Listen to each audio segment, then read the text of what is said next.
Well, I understand that it might be a combination of things.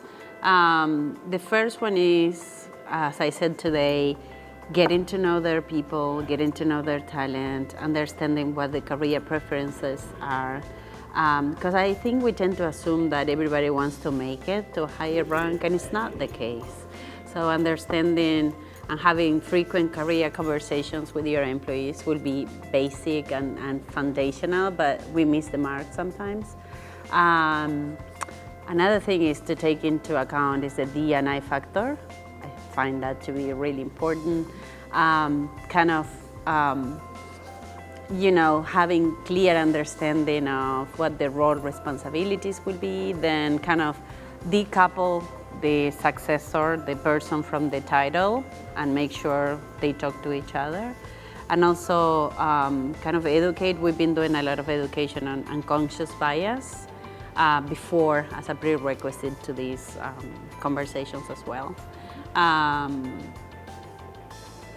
Then as a post-action item will be make sure you accelerate growth and advance them. The retention piece probably. One size won't fit all in terms of retention. We recently engaged with our workforce on the conversation of going back to the office.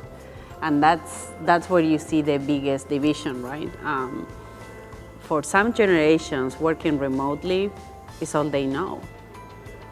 And they are not used to being in the office, while some other generations, in the one I'm included, we see the benefits of creating those relationships that will advance you in your career. That's one. Then the kind of the work and life balance factor hits different depending on the generation, the career appetite, and the importance of development. I feel like the younger generations, if they feel invested on, they will more likely stay at a company versus the older generations. So there are a few components that make it different. And as a leader, it's challenging because you want to, utilize a generic approach, and that won't cut it. You gotta kind of segment your pod, if you will. I think that it has to be a balance, right? And I see the benefits of both. I think that a hybrid is what I will prefer. I do that myself.